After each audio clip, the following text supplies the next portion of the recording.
Hambar. Itu yang gue rasakan terhadap perasaan cinta. Karena 4 kali punya relationship yang berakhir pahit. Ujungnya kayak punya trauma untuk merasakan cinta kembali. Oh iya, kenalin. Nama gue Drian. Gue seorang kreatif konseptor, editor, dan juga scriptwriter.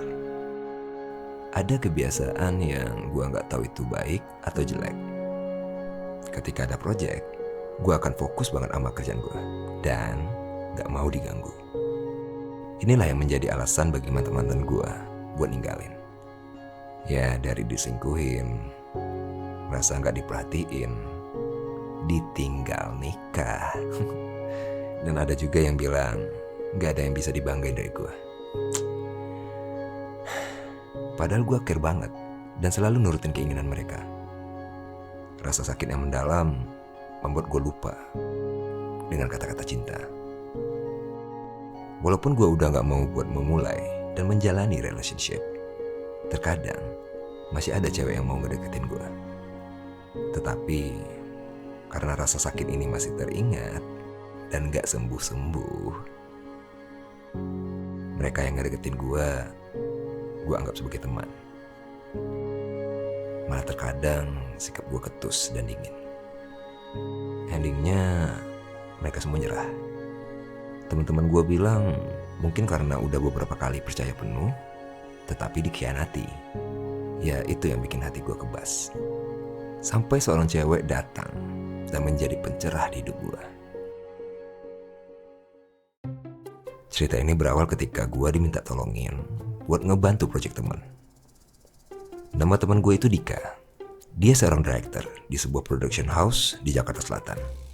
Scriptwriternya ngundurin diri karena ada personal problem. Waktu itu gue beranggapan scriptwriternya ini punya masalah sama Dika. Ya wajar sih, egonya tinggi. Ditambah temperamen yang meledak-ledak ngebuat dia sering berantem sama konseptor-konseptor lainnya. Singkat cerita, gue diminta ke kantornya Dika buat ngebahas dan ngerevisi skrip lamanya. Di perjalanan, gue mampir ke sebuah minimarket buat beli rokok. Ketika gue mau masuk ke parkiran, sebuah mobil tiba-tiba nyerobot masuk. Dan untung gak ketabrak. Nyawa gue kayak keluar bentar dari ini badan. Ya karena kaget kan. Soalnya nih motor Brad Style kesayangan gue banget. Kemudian seorang cewek keluar dari itu mobil. Wajahnya cantik, tapi cenderung ke imut. Rambutnya sebahu lah. Dan tinggi kira-kira selengan gua. Bukannya minta maaf, dia malah ngasih tatapan dingin ke gua. Seketika emosi gua memuncak. Tapi masih mencoba kalem.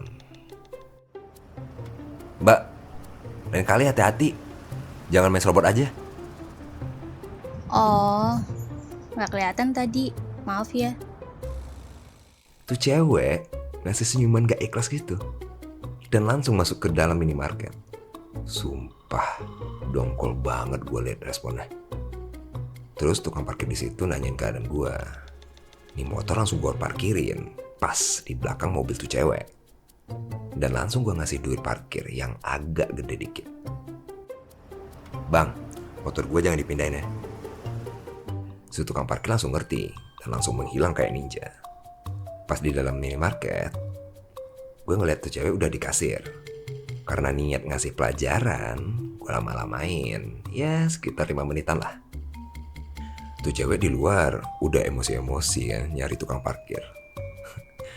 Hati gue puas banget ngeliat itu.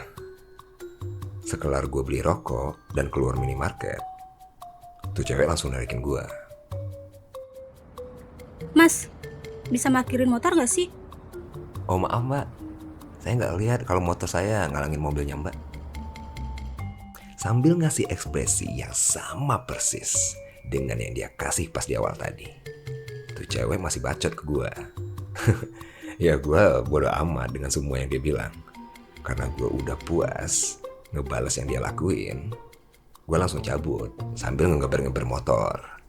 Dan gue yakin semua caci maki keluar tuh dari congornya.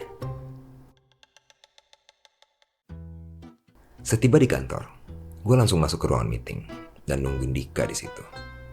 Beberapa menit kemudian Dika masuk. Cok, Ekspresinya datar banget dan langsung duduk dekat gue. Sepertinya dia putus asa banget. Soalnya nih anak kalau putus asa, ekspresinya kayak gitu. tolong gua, Cok. Mau mati gua rasanya. Nih anak jarang banget kayak gini. Ya notabene-nya orangnya pride banget kan. Terus gue langsung nanya, lu kenapa? Berantem lagi sama writer lama lu? Kagak, Cok. Sekarang masalahnya bukan di gua sih. Gue kaget. Sejak kapan nih anak sadar kalau dia yang sering bikin masalah? Lah, kalau bukan lu siapa lagi anjir? Dan sejak kapan lu sadar kalau lu tuh biang masalah? Sumpah, tolong gua, Dri. Ada yang lebih parah egonya dari gua. Siapa emang? Astrada gua. Hah? Kok bisa? Sejak kapan ego director kalah sama Astrada anjir? Oh iya, buat yang gak tahu, Astrada itu kependekan dari asisten sutradara. Dan director itu sebutan Inggrisnya dari sutradara. Setelah gue nanya gitu, cewek yang berantem sama gue di parkiran minimarket tadi masuk ke ruangan itu. Kita sama-sama shock dan saling melempar tatapan sinis. Feeling gue makin jelek tentang nih cewek. Lu kenapa di sini? Dik, jangan bilang nih Astrada lo. Lah, kalian udah saling kenal. Kagak. Dika tambah heran karena kami bilang enggak dalam waktu bersamaan. Dan tatapan kami masih sinis satu sama lain. Karena tensi di ruangan itu makin naik, Dika nyoba nurunin dengan ngenalin kami berdua dan mencoba menjaga image-nya.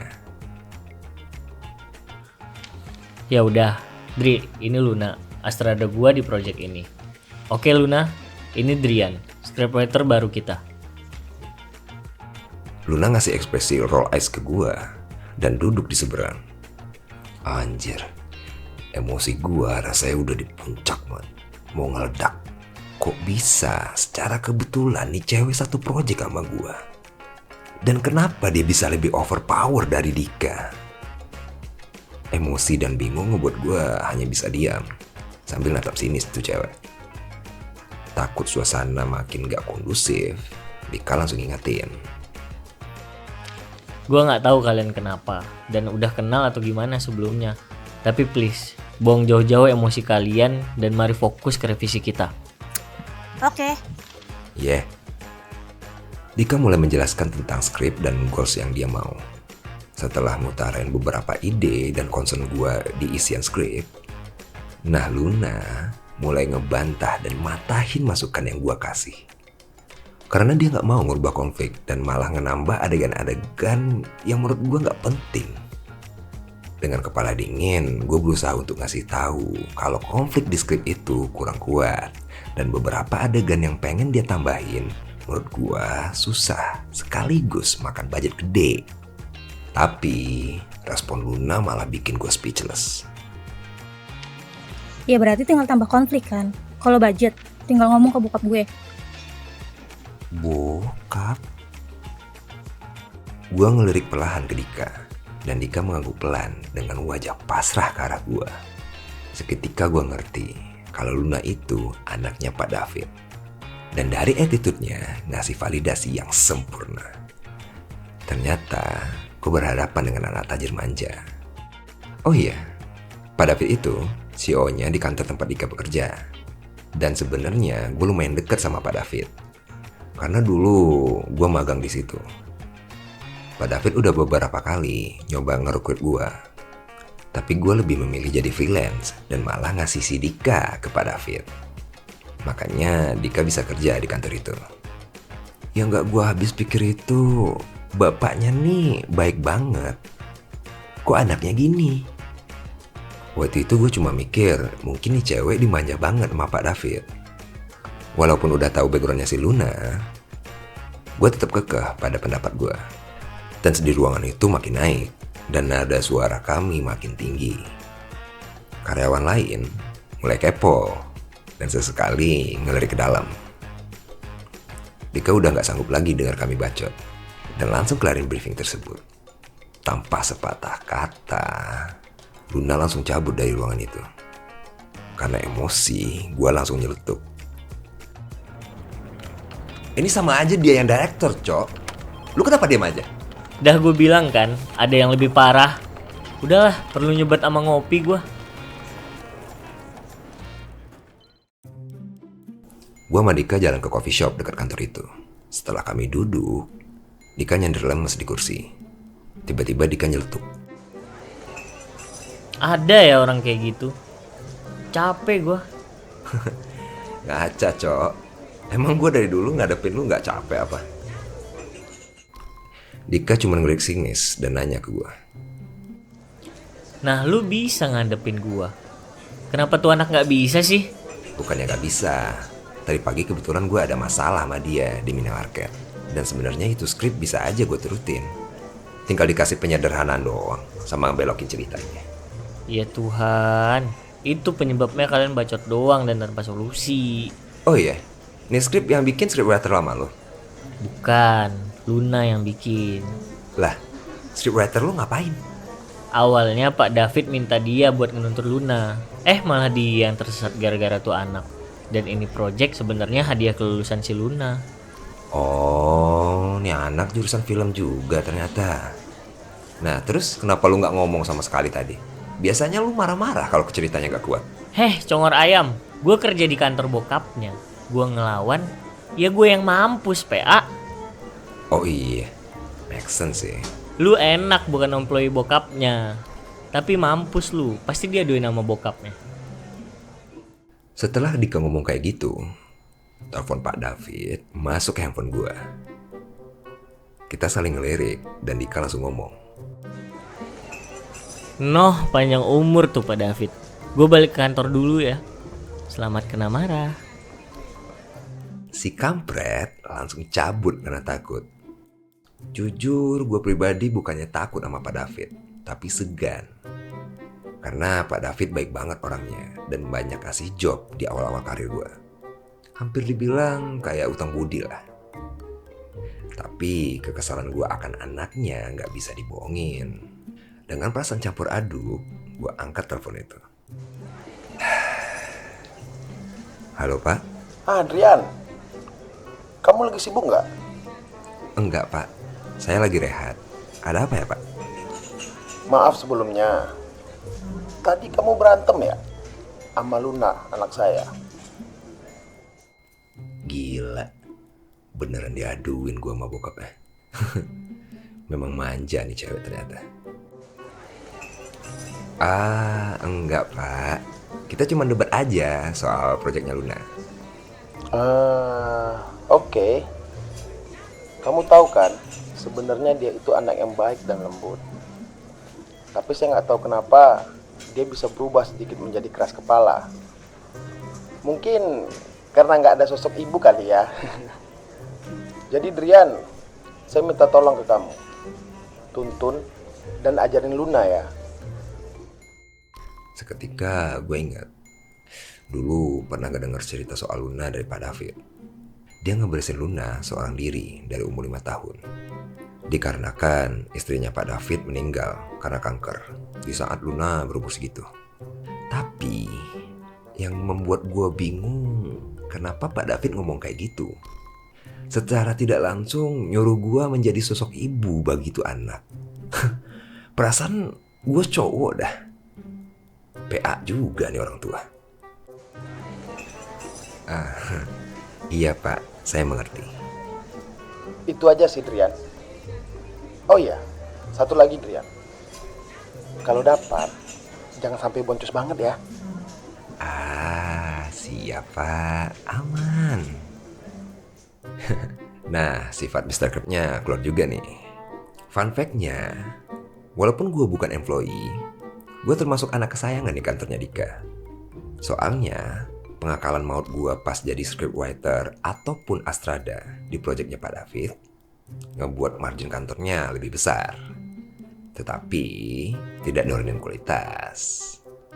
Setelah nutup telepon, gue mencoba berdamai dengan diri gue. Kenapa?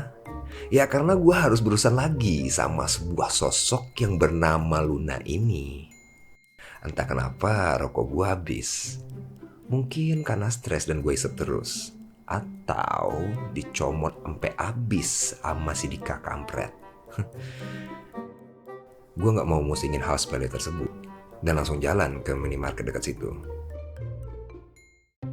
Dari jauh gue ngelihat Luna lagi berantem sama ibu-ibu di parkiran. Anjir, nih cewek kenapa ada masalah mulu di parkiran? Apa dia punya fetish berantem di parkiran kali ya?